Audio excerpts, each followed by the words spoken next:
Good morning everyone. Welcome to Exam Orbit classes. आज है 31 अगस्त और आज के इस सेशन में 31 अगस्त से बनने वाले सभी महत्वपूर्ण क्वेश्चंस को डिस्कस करेंगे। तो सबसे पहले नज़र डालते हैं आज की महत्वपूर्ण सुर्खियों पर। कर्नाटक की दिविता रॉय के सिर सजा लीबा मिस दीवा यूनिवर्स 2022 का ताज। वज्र प्रहार 2022 भारत और अमेरिका का संयुक्त अभ्यास हिमाचल प्रदेश में हुआ संपन्न। रिलायंस जियो ने दिल्ली, मुंबई, कोलकाता और चेन्नई में अक्टूबर 2022 तक अपनी 5G सेवाओं की शुरुआत की घोषणा। मणिपुर में मनाया गया सुमंग लीला महोत्सव। अनंत नारायण गोपाल कृष्णन बने सेबी के पूर्णकालिक सदस्य। गूगल ने बढ़ते साइबर हमलों से निपटने के लिए किए कई अहम ऐलान। इंडियन ऑयल कॉरपोरेशन 2046 तक शुद्ध शून्य परिचालन कार्बन उत्सर्जन का लक्ष्य हासिल करने के लिए 2 लाख करोड़ रुपए का करेगा निवेश। बाली में G20 के चौथे शिक्षा कार्य समूह और शिक्षा मंत्रियों की बैठक में शामिल होंगे धर्मेंद्र प्रधान। अर्थशास्त्री और योजना आयोग के पूर्व सदस्य अभिजीत सेन का हुआ निधन। तीनों फॉर्मेट में 100 अंतर्राष्ट्रीय मुकाबले खेलने वाले पहले भारतीय बने कोहली। अब डिस्कस कर लेते हैं कल के सेशन के बारे में। कल हम लोगों ने क्या क्या पढ़ा था, क्विक रिवीजन करेंगे। रूस की परमाणु ऊर्जा कंपनी रोसाटोम हंगरी में 2 परमाणु रिएक्टरों का निर्माण शुरू करेगी। भारतीय ओलंपिक संघ ने नए चुनाव होने तक आदिल सुमरीवाला को अध्यक्ष के रूप में चुना है। बांग्लादेश ने 2 रेलवे परियोजनाओं के लिए भारत के साथ एक अनुबंध पर हस्ताक्षर किए हैं। प्रधानमंत्री नरेंद्र मोदी जी ने गुजरात राज्य में भारत के पहले भूकंप स्मारक का उद्घाटन किया है। खबरों में रही दुगर जल विद्युत परियोजना और बग्गी जल विद्युत परियोजना का संबंध है हिमाचल प्रदेश से। खबरों में रही लिथुइन चंबन किस खेल से जुड़ी हैं, तो ये जूडो से जुड़ी हैं, जिन्होंने हाल ही में भारत को गोल्ड दिलाया है। नीति आयोग ने आधारभूत अवसंरचना के आधार पर हरिद्वार को पूरे भारत में सर्वश्रेष्ठ आकांक्षी जिले के रूप में घोषित किया है। राहुल शर्मा भारतीय क्रिकेटर ने खेल के सभी प्रारूपों से संन्यास लेने की घोषणा की है। आगे डिस्कस करेंगे। भारत में राष्ट्रीय खेल दिवस मनाया जाता है 29 अगस्त को। ड्रीम सेट गो के पहले ब्रांड एम्बेसडर बन गए हैं सौरभ गांगुली। तो फ्रेंड्स, ये था कल का करंट अफेयर। अगर आप लोगों को डिटेल से जानना है तो कल की क्लास ज़रूर देख लीजिएगा। चलिए डिस्कस करते हैं फर्स्ट क्वेश्चन।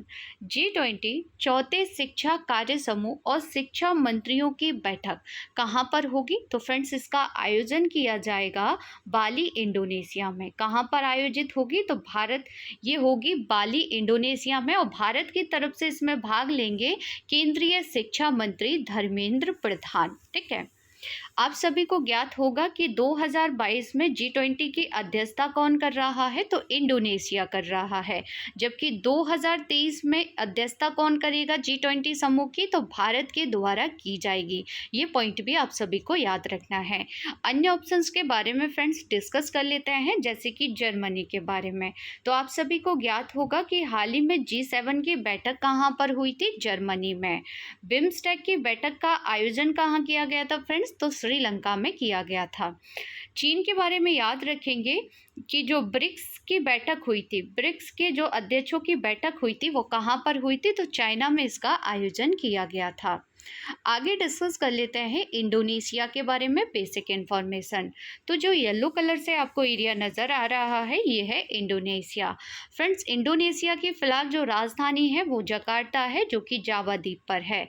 नई राजधानी इंडोनेशिया की बन गई है नूसंतारा। फ्रेंड्स, याद रखेंगे नूसंतारा किसकी नई राजधानी बनी है? तो ये इंडोनेशिया की नई राजधानी बनी हुई है।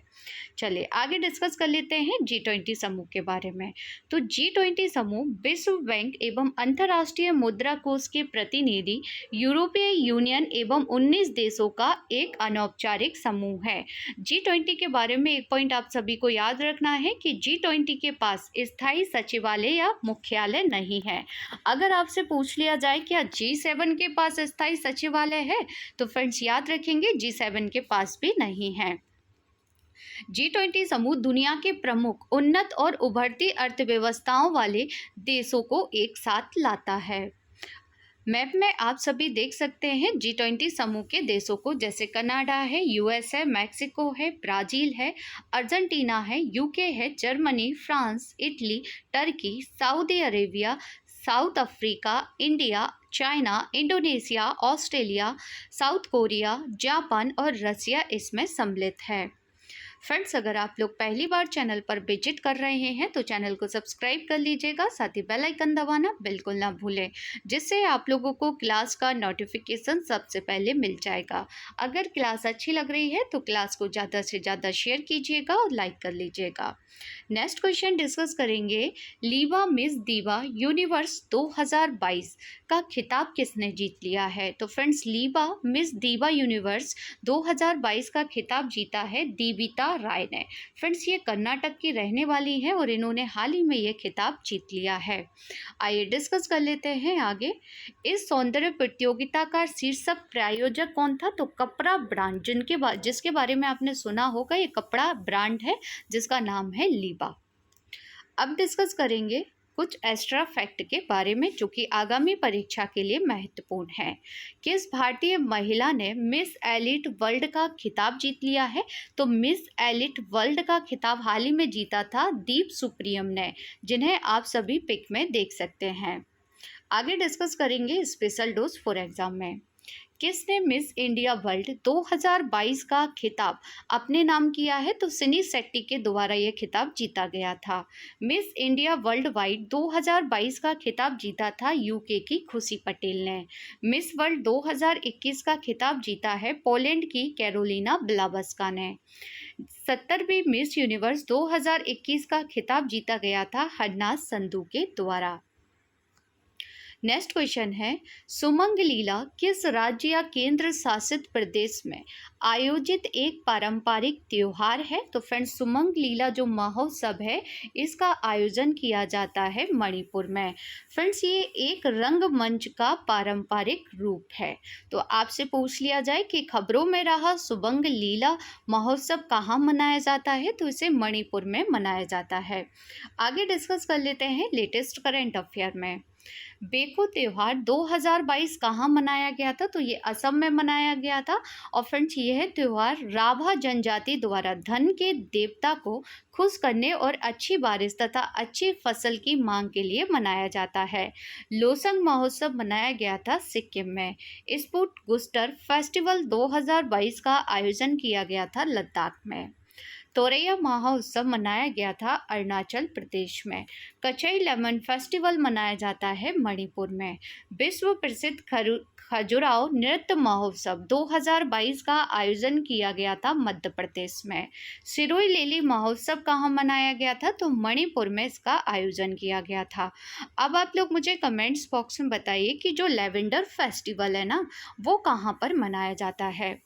अगला क्वेश्चन देखेंगे, भारत अमेरिका संयुक्त विशेष बल अभ्यास वज्र प्रहार 2022 का 13वां संस्करण कहाँ पर हुआ है? तो फ्रेंड्स, वज्र प्रहार 2022 हुआ है हिमाचल प्रदेश के बकलोल में, इसका आयोजन किया गया है। और वज्र प्रहार में भाग लेते हैं इंडिया और अमेरिका, ये पॉइंट भी आप सभी को याद रखना है। आइए डिस्कस कर लेते हैं आगे कुछ एक्स्ट्रा युद्ध अभ्यासों के बारे में।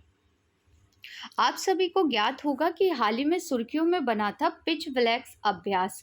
फ्रेंड्स, पिच ब्लैक अभ्यास का आयोजन किया गया ऑस्ट्रेलिया में, जिसमें ऑस्ट्रेलिया सहित Canada, France, Germany, Indonesia, Bharat, Japan, Malaysia, Netherland, New Zealand, Philippines, दक्षिण कोरिया, सिंगापुर, थाईलैंड, संयुक्त अरब अमीरात, ब्रिटेन और अमेरिका ने भाग लिया। आगे डिस्कस करेंगे भारतीय सेना और अमेरिकी सेना उत्तराखंड के ओली में 14 से 31 अक्टूबर 2022 तक मेघा सैन्य अभ्यास युद्ध अभ्यास का 18वें संस्करण का आयोजन करेंगे। कहाँ पर होगा ये? तो उत्तराखंड के ओली में होगा, जिसमें भारतीय सेना और अमेरिकी सेना भाग लेंगे। वोस्तोक 2022 सैन्य अभ्यास, ये फ्रेंड्स कहाँ हुआ है? तो ये रसिया में है। नाटो सैन्य अभ्यास कोल्ड रिस्पॉन्स 2022 कहाँ पर हुआ था? नॉर्वे में। भारतीय नौसेना के बहुपक्षीय अभ्यास मिलन 2022 ये कहाँ पर संपन्न हुआ था? विशाखापट्टनम में। 20वां भारत फ्रांस द्विपक्षीय नौसेना अभ्यास वरुण 2022 कहाँ पर हुआ? अरब सागर में। तो ये हाल ही में आयोजित किए गए कुछ अभ्यास थे जिनके बारे में आपको याद रखना है। अगला क्वेश्चन डिस्कस करेंगे, भारतीय प्रतिभूति और विनिमय बोर्ड यानी सेबी के चौथे पूर्णकालिक सदस्य के रूप में किसे नियुक्त किया गया है? तो सेबी के चौथे पूर्णकालिक सदस्य बन गए हैं अनंत नारायण गोपाल कृष्णन, जिन्हें आप सभी पिक में देख सकते हैं। अन्य 3 पूर्णकालिक सदस्य कौन कौन से हैं? तो एस.के. मोहंती हैं, अनंत बरुआ हैं और अश्वनी भाटिया हैं। अब डिस्कस कर लेते हैं सेबी के बारे में बेसिक इन्फॉर्मेशन। तो फ्रेंड्स, भारत में जितने भी शेयर मार्केट हैं, जैसे नेशनल स्टॉक एक्सचेंज बीएसई, इसे सेबी रेगुलेट करता है। सेबी की स्थापना 12 अप्रैल 1992 में हुई थी। सेबी का हेडक्वार्टर मुंबई महाराष्ट्र में है। सेबी की वर्तमान में अध्यक्ष है माधवी पुरी पुच। अगर मैं आपसे पूछूं कि आरबीआई का हेडक्वार्टर कहाँ पर है, तो फ्रेंड्स आप सभी इसका आंसर कमेंट्स बॉक्स में देंगे। अगला क्वेश्चन देखेंगे, भारत में साइबर सुरक्षा के लिए अखिल भारतीय ऑनलाइन सुरक्षा अभियान को किस बहुराष्ट्रीय कंपनी द्वारा शुरू किया जाएगा? तो इसे गूगल के द्वारा शुरू किया जाएगा। फ्रेंड्स, ये अभियान किससे रिलेटेड है? तो ये बढ़ते साइबर हमलों से बेहतर ढंग से निपटने के मकसद से गूगल द्वारा इसकी शुरुआत की जाएगी। डिस्कस कर लेते हैं गूगल के बारे में। तो गूगल अमेरिका की बहुराष्ट्रीय टेक्नोलॉजी कंपनी है, जिसकी स्थापना 4 सितंबर 1998 में हुई थी। गूगल का जो हेडक्वार्टर है वो कैलिफोर्निया, संयुक्त राज्य अमेरिका में है। संस्थापक सर्गेई ब्रिन और लैरी पेज है, जबकि वर्तमान में सीईओ हैं सुंदर पिचई। अगला क्वेश्चन है, इंडियन ऑयल कॉरपोरेशन किस वर्ष तक शुद्ध शून्य परिचालन कार्बन उत्सर्जन का लक्ष्य हासिल करने के लिए 2 लाख करोड़ रुपए का निवेश करेगा? तो 2046 तक इस लक्ष्य को हासिल किया जाएगा इंडियन ऑयल कॉरपोरेशन लिमिटेड के द्वारा। अगला क्वेश्चन देखेंगे, अभिजीत सेन, जिनका 29 अगस्त 2022 को निधन हो गया, ये किस क्षेत्र से संबंधित थे? तो फ्रेंड्स, ये एक अर्थशास्त्री थे। इनके बारे में आप सभी को याद रखना है, क्योंकि आगामी परीक्षा के लिए ये क्वेश्चन महत्वपूर्ण है। साथ ही मैं आपको बता दें कि पूर्व प्रधानमंत्री मनमोहन सिंह के कार्यकाल के दौरान अभिजीत सेन 2004 से 2014 तक भारत के योजना आयोग के सदस्य रहे थे। फ्रेंड्स, योजना आयोग के स्थान पर अब कौन सा आयोग बना दिया गया है? तो नीति आयोग बना दिया गया है। नीति आयोग की स्थापना कब की गई थी? इसका आंसर आप सभी को देना है कमेंट्स बॉक्स में। अगला क्वेश्चन डिस्कस करेंगे, सभी प्रारूप में 100 मैच खेलने वाले पहले भारतीय क्रिकेटर कौन बन गए हैं? तो पहले भारतीय क्रिकेटर बन गए हैं विराट कोहली, जिन्हें आप सभी पिक में देख सकते हैं। अगला क्वेश्चन देखेंगे, किस दूरसंचार कंपनी ने अक्टूबर 2022 में दिवाली तक 5G सेवाओं को शुरू करने की घोषणा की है? तो 5G सेवाएं शुरू की जाएंगी रिलायंस जियो के द्वारा। आइए डिस्कस कर लेते हैं कुछ एक्स्ट्रा फैक्ट के बारे में। तो भारत की सबसे बड़ी दूरसंचार कंपनी रिलायंस जियो ने दिल्ली, मुंबई, कोलकाता, चेन्नई में अक्टूबर 2022 में दिवाली तक अपनी 5G सेवाओं की शुरुआत की घोषणा की है। साथ ही में जियो ने यह भी घोषणा की है कि दिसंबर 2023 तक पूरे देश में इसे विस्तार और कवर करने की भी योजना है। किसको? 5G को। अब डिस्कस कर लेते हैं टॉप 10 स्टैटिक जीके क्वेश्चन। अखबारी कागज बनाने का सरकारी कारखाना कहाँ पर है? नेफानगर। नेफानगर कहाँ पर है? तो ये मध्य प्रदेश में है। तुलबुल परियोजना किस नदी पर है? झेलम नदी पर। पोलो खेलते समय किस भारतीय बादशाह की मृत्यु हो गई थी? कुतुबुद्दीन ऐबक की। सीमांत गांधी के नाम से किसे जाना जाता है? खान अब्दुल गफ्फार खान को। रामकिशन मिशन की स्थापना किसने की थी? तो स्वामी विवेकानंद जी के द्वारा की गई थी। साइमन कमीशन को और किस नाम से जाना जाता है? तो व्हाइट मैन कमीशन के नाम से इसे जाना जाता है। मनुष्य ने सर्वप्रथम किस धातु का प्रयोग किया था? फ्रेंड्स, तो याद रखेंगे तांबा का। झंडा समिति के अध्यक्ष कौन थे? जेवी कृपलानी थे। तंबाकू का पौधा किन के द्वारा भारत लाया गया था? पुर्तगालियों के द्वारा। हेमा मालिनी श्रीदेवी का संबंध किस शास्त्रीय नृत्य से है? मोहिनी अट्टम से है। कल की क्लास में आपसे जो क्वेश्चन पूछे गए थे उनके आंसर देख लेते हैं। जानवरों के लिए देश का पहला घरेलू कोविड-19 वैक्सीन एनाकोवैक्स को किसने लॉन्च किया है? कृषि मंत्री नरेंद्र सिंह तोमर द्वारा इसे लॉन्च किया गया था।